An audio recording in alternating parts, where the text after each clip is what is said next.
育成相談ジャンスパルと申します。無課金初期勢が質問に答えてみるやつ。今回は育成相談が溜まってきておりまして回答していこうかなと思います。質問くださった方々遅くなりまして申し訳ございません。お許しください。ということで今回は5件答えていきたいと思います。あちゃも石住まいつぼつぼ達兵衛園庭について考えていきたいなと思います。まだこれで全部じゃないんですけどね。このポケモンたちの育成や厳選で悩んでいることなどあればもしかしたら参考になるかもしれません。皆さんもねご質問ございましたら概要欄コメント欄の URL から送ってみてください。それでは参ります。ってことで今回はご質問いただいた順であちゃも石住まいつぼつぼ達兵衛園庭の順番でお答えしていきます。概要欄コメント欄にタイムスタンプもつけているはずなので未来の私よろしくお願いします。ぜひご活用ください。ってことでまずはあちゃもの質問から参ります。いつも楽しく動画拝見しております。ありがとうございます。木の実タイプの採用個体で悩みがあります。先日あちゃもを捕まえましたが食材構成が AAA50 までのサブスキルがお手ぼお手スピ MS の順性格無補正でした。爆速だね。個人的な木の実タイプの厳選基準は木の実の数 S プラスお手スピアップになり木の実の数 S は必須と考えていますが個体値ツールで調べたところ今回捕まえた個体はお手木の個体より5000から6000程度エナジーが違う程度で木の実 S プラスお手スピ M よりもエナジーを稼ぐようです。すげえ。思いのほかエナジーを稼いでくれることと食材構成が AAA なので採用しても良さそうと考えますが木の実 S がないのが少し不安です。パリさんはこういった木の実タイプ個体を採用したことがありますかってことでどうもフランスの首都でやらせていただいておりますボンジュールパリと申しますまあこれはねシンプル5時だと思うんですけれどもそうね木の実 S はないんだけどめちゃ強あちゃもということでまずね最後のこういった木の実タイプ個体を採用したことがありますかという質問にお答えするとありますうちのサブアカにいる爆風雲がお手ぼお手スピ M で ABA なんですけど私ねそのサブアカで生姜をまともに集められるポケモンがほとんどいなくてそんな中でお手ぼもあるってことで、爆風雲木の実のポケモンなんですけど半分食材タイプみたいな感じでお手伝いしてもらうことがこれまでかなりありました。未だに生姜のポケモン食材ポケモンがいないので未だに結構お手伝いしてもらいますね。譲渡御三家はねみんな食材方面もかなり強いんですよね。結構数も集められます。ABA だと結構ブレちゃうんですけどね。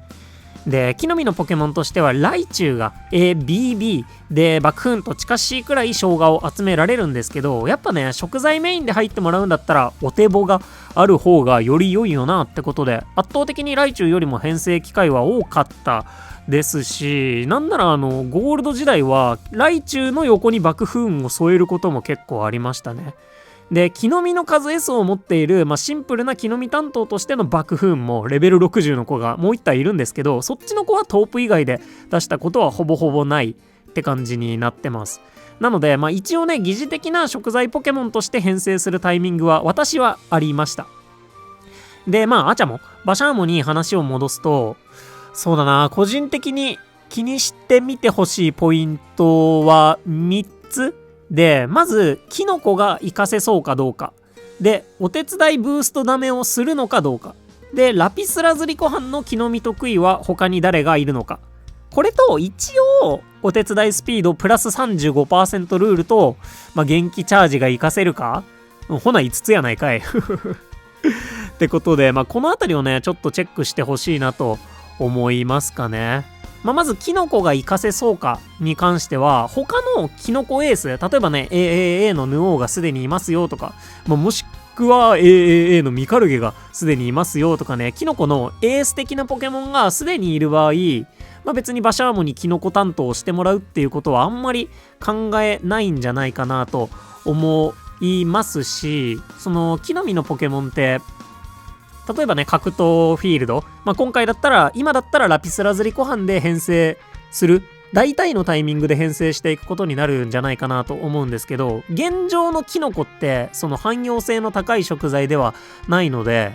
キノコがねすごい余っていっちゃうみたいなことにもなると思っていて、そうなると、今までに育てたキノコエースみたいなポケモンの活躍があんまりないよなと思うので、結構ね、私、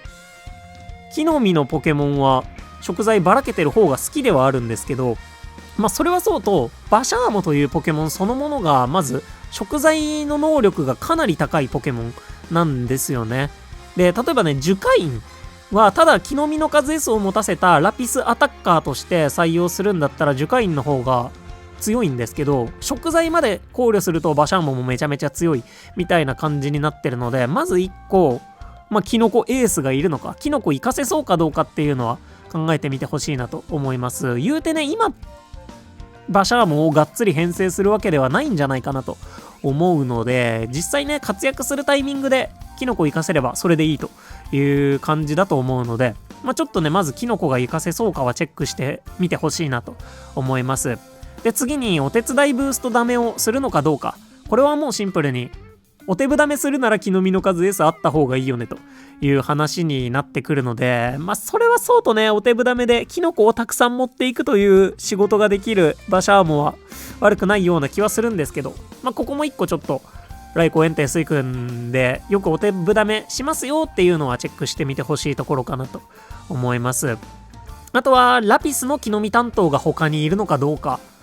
ですかね。これそれこそね、樹海院がもうすでにいますみたいな感じなんだとしたら今育ってても活躍するわけではないってことになるかなと思うので、例えばもうちょっと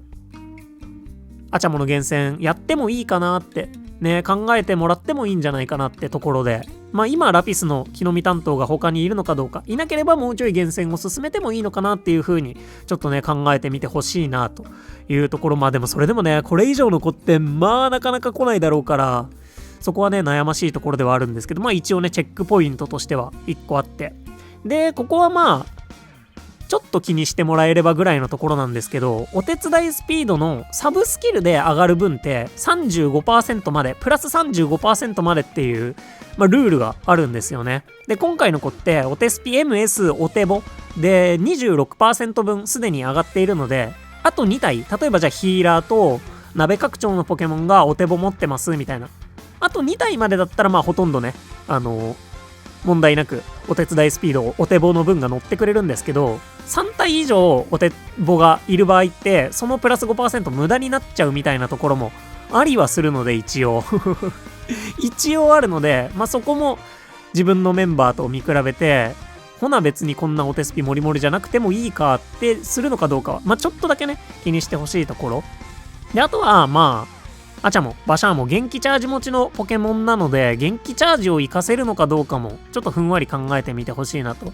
思いますね。ここは本当にお手スピ 35% ルールと元気チャージに関してはちょっこりおまけではあるんですけど、普段からヒーラーをあんまり編成しませんよとか、逆に常駐してますよとかだとまたね、そのバシャーモンに対する評価がちょっと変わってくるかなと思うので、その辺もチェックしてもらいたいなというところですかね。で、それらを踏まえて私ならどうするだろうな。やっぱね、今必要なポケモンではないなら、今ラピスラズリコ班に行きたくて木の実担当他にいないってなるんだったら腹決めて育てるんじゃないかなと、シンプルに強いのでっていうところはあるんですけど、キノコもね今そこまで活躍するわけじゃないのでむずいな。なので本当に今必要なポケモンではないと思うのであれば、もうちょっとまったり厳選して、で活躍させたいタイミングが訪れたってなった時にそれ以上の子が来てなければ腹決めて育成するのかなと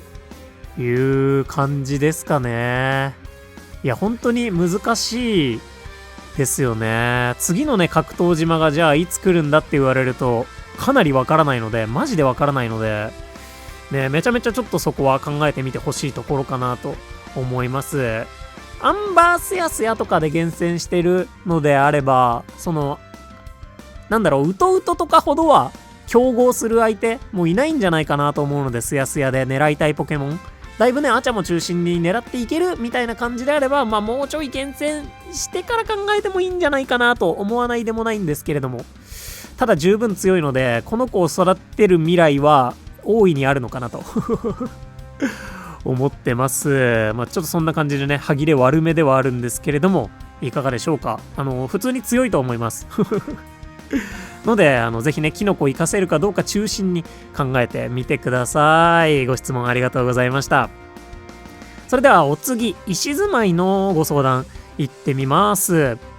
こんにちは。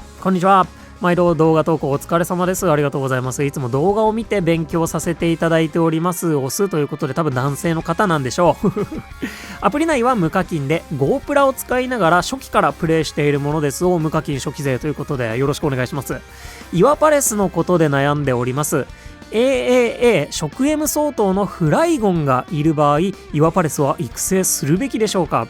私は育成する必要はないと最初は思っておりましたが、グラタンと相性が良かったりアボカド料理が安定して作れそうになるので最近魅力に感じてきました。ですが金種を5個も使う点とスキルタイプならではの下振れや金種を入れたのに新食材が実装されるだけで使えなくなる可能性等を考えてしまい、なかなか育成に踏み出せません。やはり無課金で金種を多く使うポケモンの育成はやめた方がいいのでしょうか。明確な役割を持たせられるいいポケモンだとも思うので悩んでおります。無課金ならではの目線で意見を聞かせていただきたいです。また質問が2つになってしまい申し訳ないのですが、もし育成するとなると下記のどちらの石住まいがいいか、またはどちらも育成せずにスキレベ M 個体等が出るまで厳選するかも意見を聞きたいです。1、食材 AAA 性格のんき、スキル確率アップ M、最大所持数アップ S、スキル確率アップ S、お手伝いスピード S、睡眠 EXP ボーナス。2、食材 AAA 性格せっかち、スキル確率アップ S、食材確率アップ S、お手伝いスピード S、最大所持数アップ S、お手伝いボーナス。残り金種は5個、銀種は7個です。現在のフレンドレベルは4です。すげえな。ね、長文になってしまい申し訳ございません。よろしくお願いいたします。これからも動画投稿楽しみにしております。応援しています。頑張ってください。ありがとうございます。ってことで、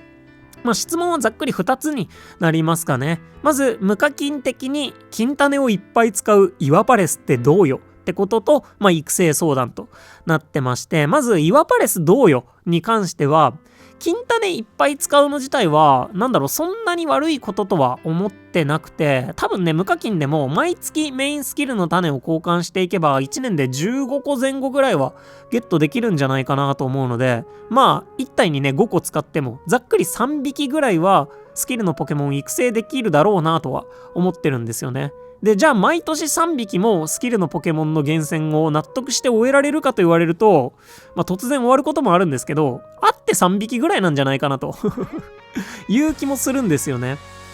プラスマイナスとかをね、採用しない限りはなんですけど、なので本当に1匹をこういう役割に特化した食材系のスキルに当てちゃうっていうのは全然いいんじゃないかなというふうには捉えてますね。ただね、そこにこの質問者さんは AAA 食 M 相当のフライゴンがいるとおっしゃってるので、そこがむずいよねもしね、まだフライゴンを育てきってないんだったら、今はね、多分岩パレスの方が強いと思うし、アボカドも AAA なのもあってだいぶ事足りると思うので、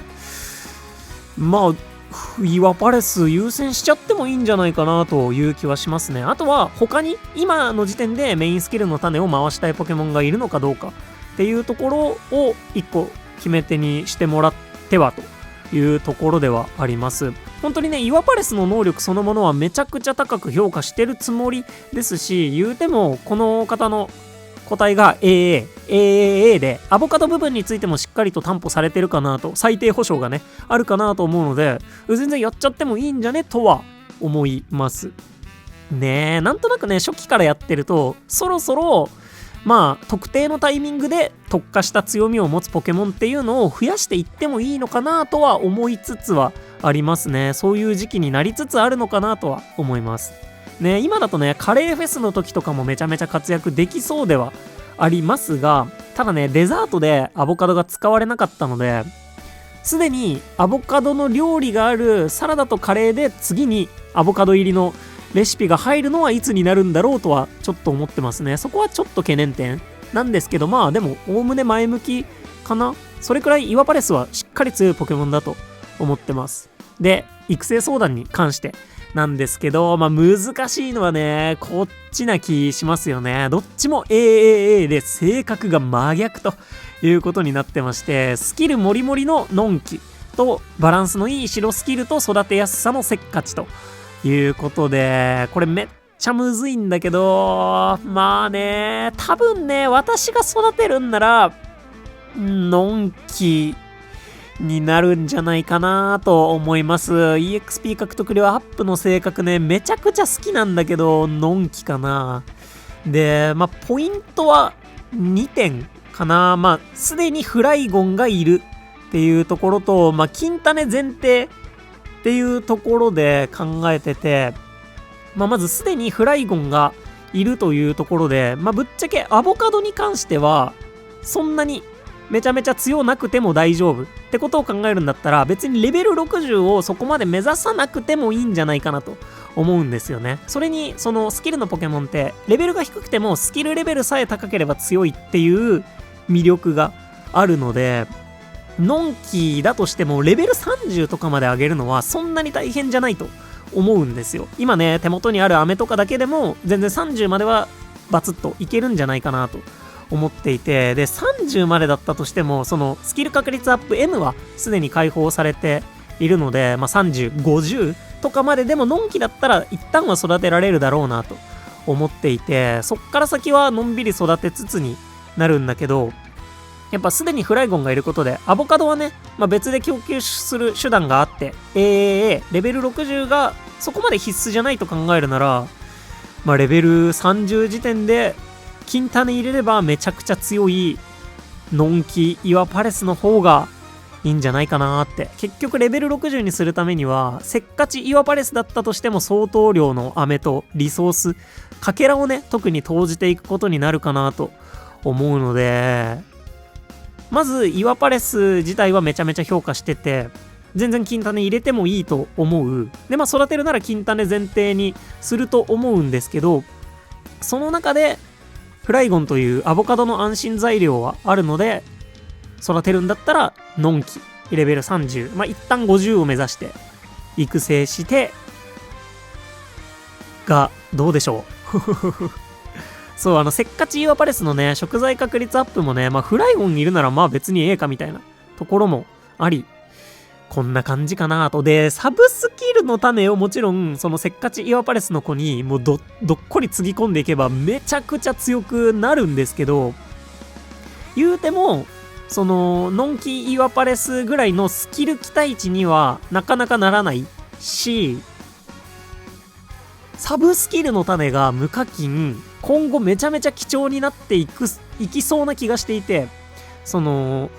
宇野花雪原までのマスター20報酬はサブスキルの種がもらえてたわけなんですけど、今後ね、もう私はそれ取り尽くしちゃってて、今後サブスキルの種を無課金で入手できるタイミングって本当にニューイヤーパックみたいな時か、昨年はポケモンデーパック、間もなくね来るんですけど、ポケモンデーパックでサブスキルの種入手できたので、本当1年に2個とかしか獲得できない可能性があって、スキルのポケモンなので岩パレスに投じるっていうのは大いにありだろうなと思いはするんだけど、言うてもね、本人もおっしゃってくれてるように、特定のこの食材を使うタイミングで強いっていうポケモンなので、もっと汎用性のあるポケモンに、できたら回したいかなと。銀種。それこそね、新食材が出た時にそっちの子に回してもいいし、また新たに伝説のポケモンも来るんじゃないかなと思うので、そっちに回したいという思いもあるので、年2個ぐらいしかゲットできない銀種を、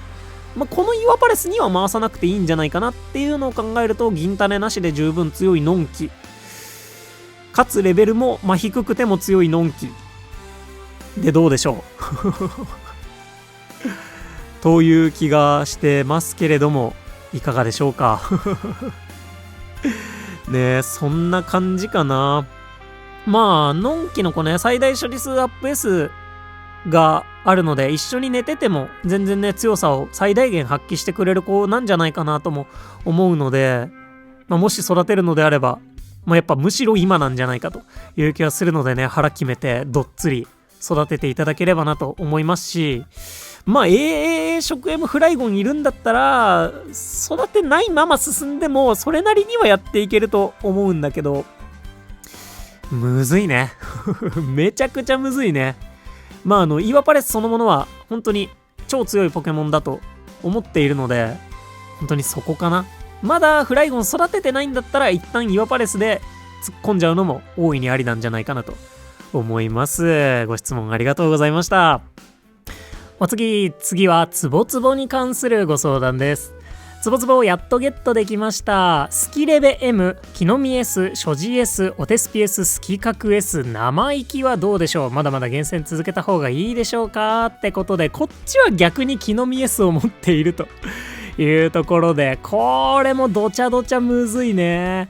そうだね。まずね、パッと見の印象だけでお話しするんだったら、無課金じゃないのであれば、もう少し様子見てもいいんじゃないとは、ちょっと思いますかね。ただし、それはそうと、とりあえず、木の実ジュース担当としてお仕事してもらうには、育成しやすくて、リソースも少なめで済むし、木の実 S もあるから、今、アンバーで編成してこそ、まあまあ強い。みたいなところで、とりあえず育成しちゃってもいいような気もします。そうだね。このツボツボの、チェックポイントというか、は、他にヒーラーのポケモンがいるのかどうかっていうのと、ウトウトタイプに競合のポケモンがいるかの2点になりますかね。まず他にヒーラーがいるかどうかに関しては、もしね、このツボツボも別に弱くはないと思うんだけど、木の実 S があったりとか、スキル確率アップがなかったり、生意気の分だけだったりとかして、他にヒーラーがいるんだったら、多分他に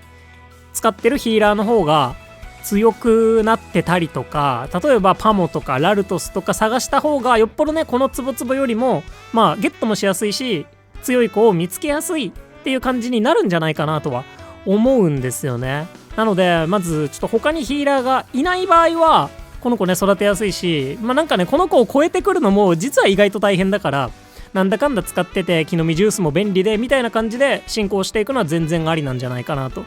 思いますね。で、あとはウトウトに競合するポケモンがいるかっていうのは、ウトウトでサブレを上げたいポケモンが他にどんだけいるのかみたいな話で、アンバーウトウトの話になっちゃうんですけど、私ね今アンバーにいるので、アンバーウトウトだとツボツボ以外にもタツベとか石住まいとかバケッチャとかミカルゲとか、めちゃめちゃゲットしたいポケモンいっぱいいるので、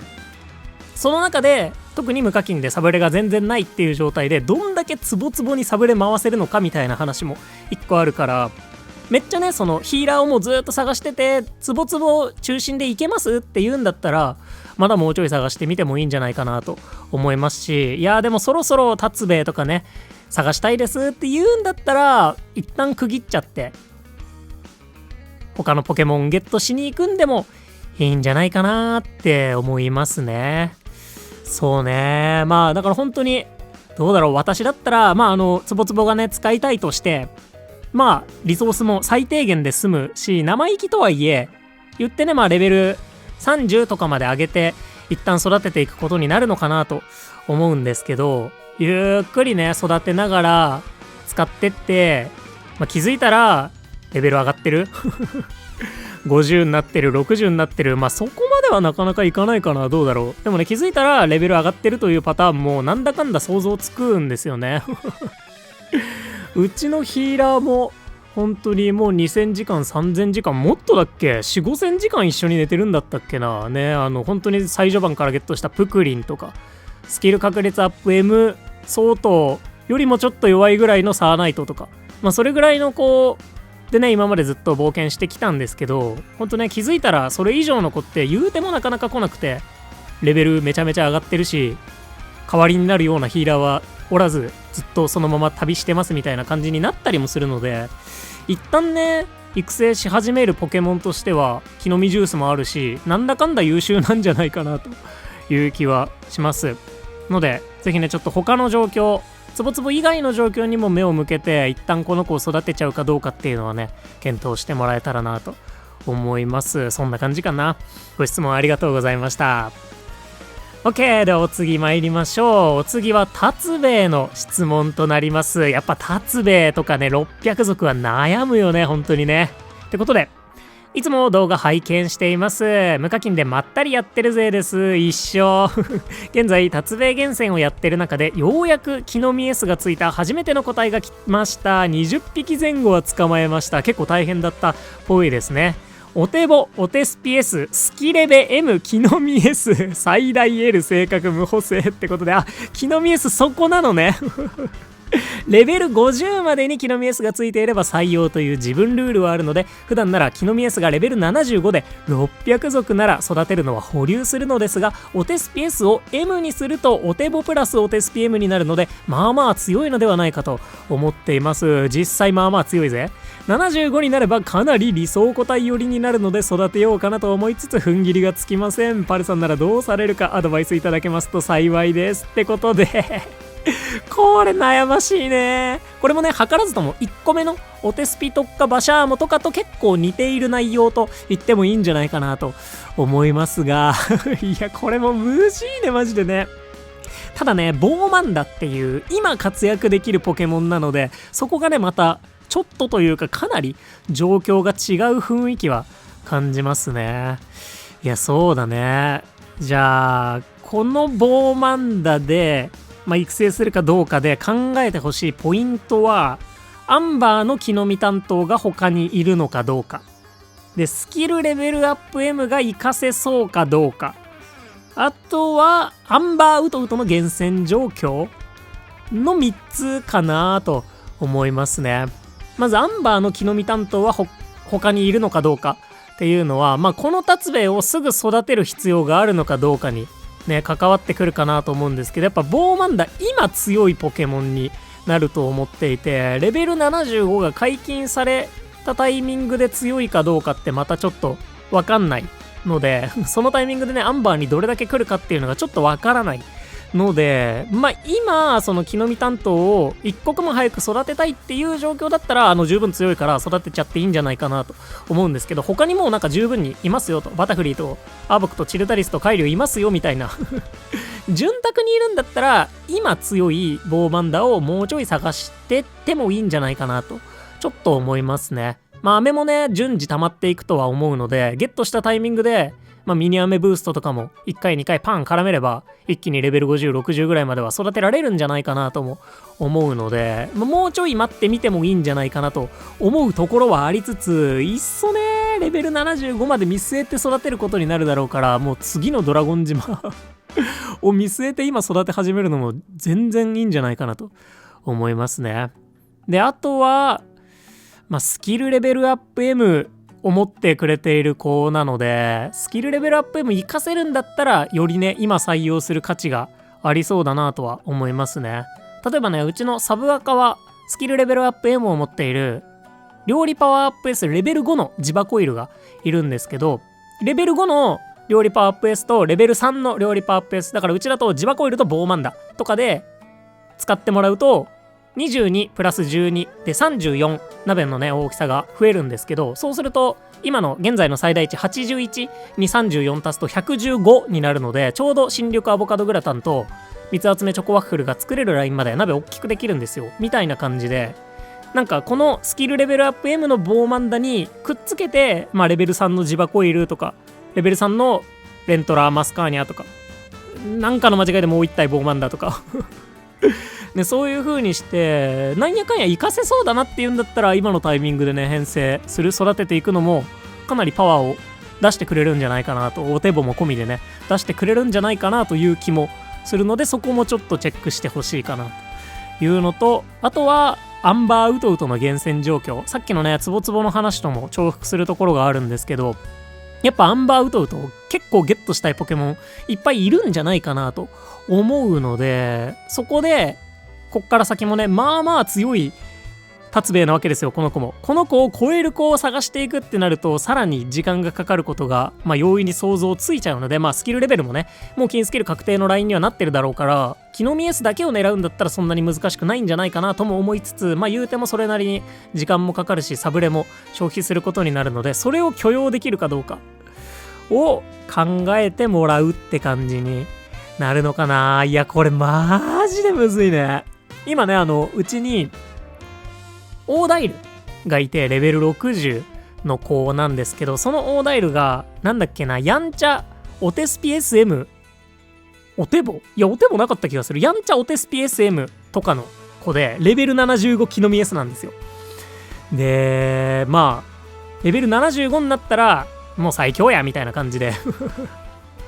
それまでね水タイプの木の実得意ポケモンがいなかったので、昨年のね水タイプウィークじゃなくて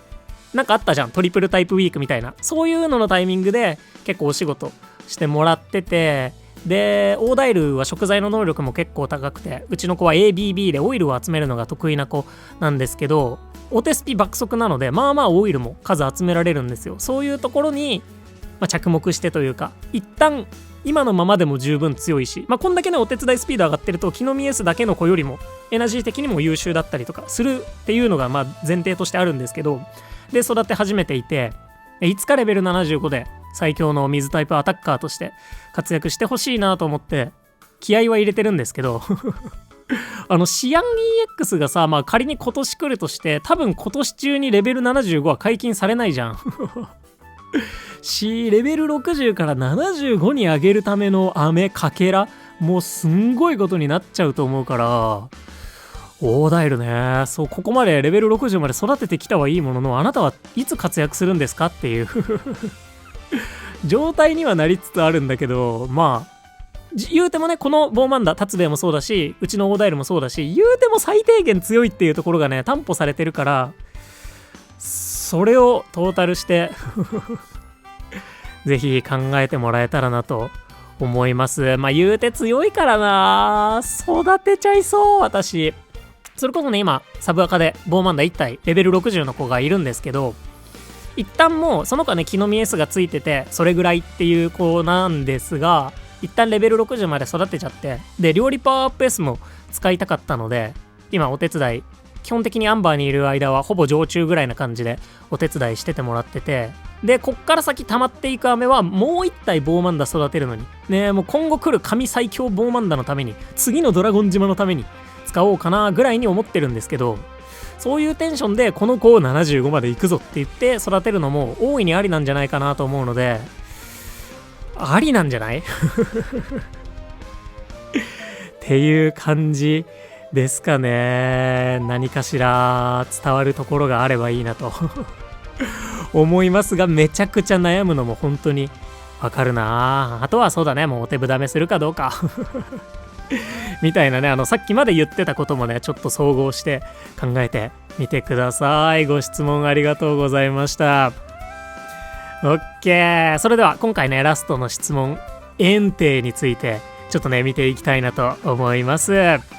パルさんこんにちは。こんにちは。ボックス紹介動画水訓編拝見しました。神個体羨ましい。使い勝手もかなりいいみたいで、私も伝説使いたいなと思いつつ、今回はずっと育成に悩んでいる色違い園庭の相談をさせてください。去年のホリデーに来てくれた色違い園庭なのですが、 AAB お手スピ MS お手ボスキ角 M 木の実 S の子で陽気で EXP 獲得量アップ、食材確率ダウンです。パッと見とても強そうなのですが、本領であるスキル確率が低く、仮にお休みリボン2000時間で所持数を増やしてもレベル60時点で期待値 2.32 回、75のスキ角 M を解放できて 3.22 回です。そもそもレベル75が未解禁の今、この子と2000時間眠れるかという思いもあります。リボンなしだと期待値さらに下がって 2.18 回。でもこれ以上の子が来ることはあまり期待できないですし、色違い補正もあって育てたい気持ちもあります。でも育成して結局ボックス待機は悲しいです。このタイプもあまり強い子いません。パルさんだったらこの子育成されますか？よかったらアドバイスいただけたら嬉しいです。よろしくお願いいたします。文章書くの下手くそで分かりづらかったらすみませんってことで、めちゃくちゃ伝わるよね、スキル期待値も調べて書いといてくれて非常に助かります。大丈夫です。自信をお持ちくださいねえ、ってことで、今日はねなんか図らずもお手スピマックス系の話題がめちゃめちゃ被った回となりましたね。この辺本当に絶妙に難しいもんね、どのポケモンとってもね。いやね、これでまずパッと見の今の感覚だと相当ね 50-50 なんじゃないかなって気がします。どっちもわかる、マジで。育てたい気持ちもわかるし、育てても使わんちゃうんかというのもめっちゃわかる。50-50かな。そうだね。ポイントになりそうなのが、まず性格、陽気。EXP 獲得量アップであるということ。で、まあ、炎島。次の炎島について。あとは、夢のかけらと飴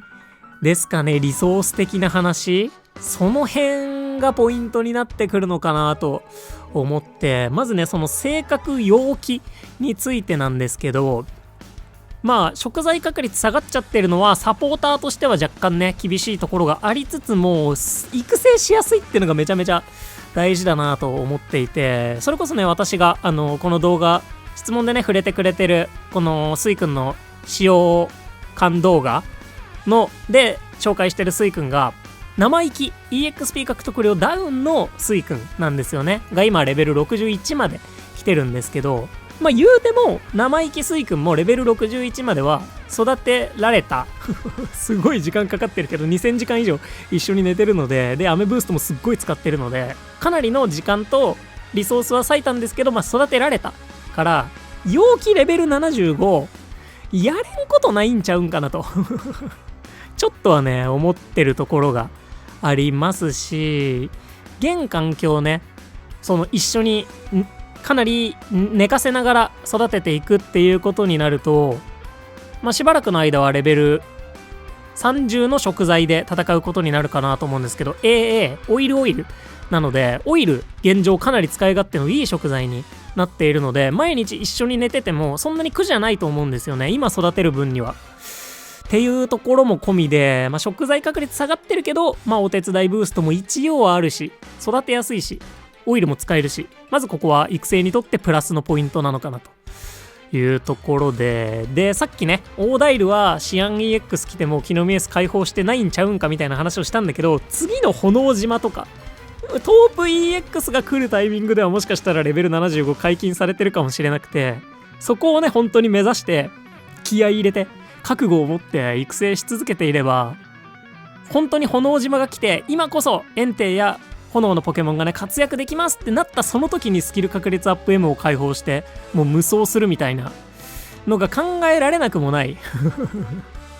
まあ 2,3 年後の話してるんだけど考えられなくもないから、タイミング的にもやってやれないことはなさそうだなと思っていて、あとはね、本当にかけらと飴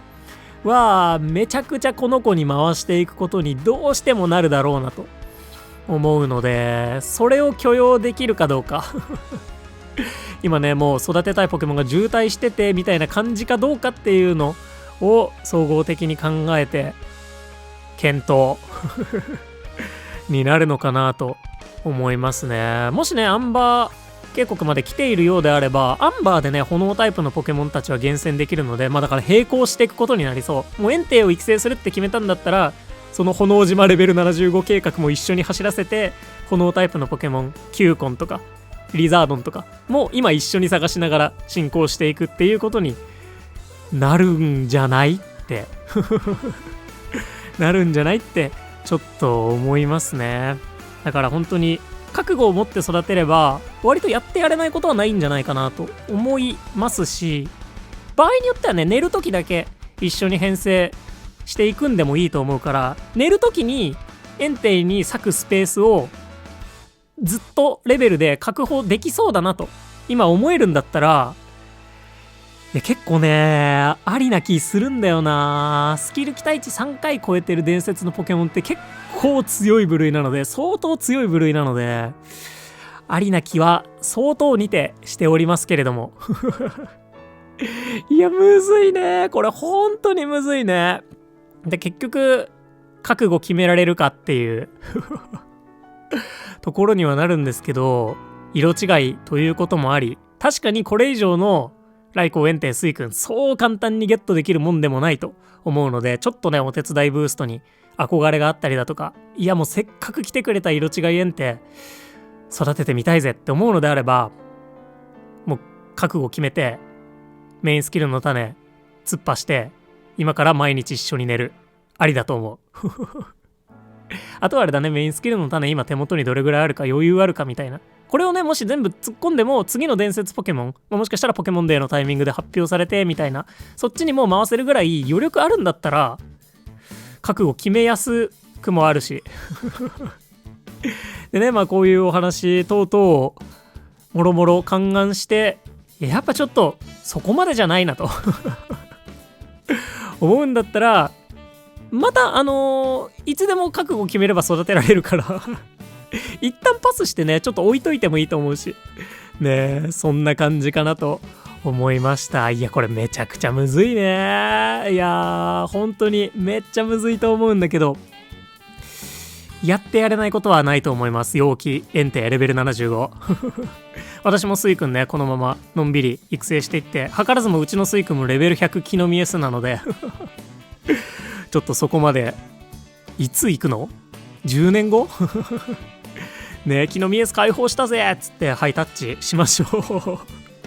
うそんな感じでご質問ありがとうございました。ってことでね、今回は育成相談系の質問5件、アチャモ、石住まい、つぼつぼ、達兵衛、園庭についてとなりました。いや本当に当たり前のこと言うんだけど、どれも絶妙に悩ましい内容でしたね。本当にこれがどっか一部でもね、皆さんの何かしらの参考になってたらなと思いますし、各質問ね、それぞれなんか他のところでちょっと使えそうなエッセンスみたいなのもちょいちょい入っている内容だったかなと思うので、何かしらの参考になっていればなと思います。といった育成相談系のやつ5件でした。こんな感じでね、参考になるかもわからない無課金初期税のお返事でよければ基本何でもお答えいたしますので、概要欄コメント欄の URL からご質問お送りください。ちょっとね、お返事までにお時間いただいてしまうので、そこだけご容赦いただけたらと思います。またなるべくすぐに回答が欲しいぜというものに関しては、モンドっていうマシュマロとは別の匿名質問サービスのアカウントも開設しました。この質問に投げ銭がつけられるやつですね。まさしく現金な対応ということになってしまうんですけれども、日々ね、もやしを食べながらインフレに怯えて生きておりますので、何卒ご支援を賜れますと幸いです最近もやしも値段上がった気するんですけど、みんなどう？無事で、このね、モンドに関しては回答を非公開にするということも指定できるみたいなので、それもね、どうやら投げ銭を必要とするっぽいんですけど、答えてほしいんだけど誰かに見せたいもんじゃないぜという方は、こちらもご検討ください。マシュマロの下にモンドのリンクもつけておきます。ご確認ください。ちなみにYouTube のコメントのスーパーサンクスでもすぐに対応いたしますので、こちらもご検討ください。多分ね、モンドの方が中抜きされる手数料が少ないので、よりダイレクトに私に金銭的な支援が来ます設定等々面倒だとは思うんですけれども、よければご質問お待ちしております。ということで、いろいろとね、2つのちょっとプラットフォームあるんですけれども、何でもかんでも質問お待ちしております。ということで、ここまでご視聴いただきまして誠にありがとうございました。お相手パレでした。よろしければ動画にグッドやハイプで応援いただけますと幸いです。本当にね、グッドもハイプもどっちもね、数値が目に見えてわかるので、動画制作の指針だったり励みにマジでなってます。いつも本当にありがとうございます。それではね、まだ溜まっている育成相談もありますので、引き続きどんどん答えていきたいなと思います。今日も元気にいってらっしゃい。またね、バイバーイ。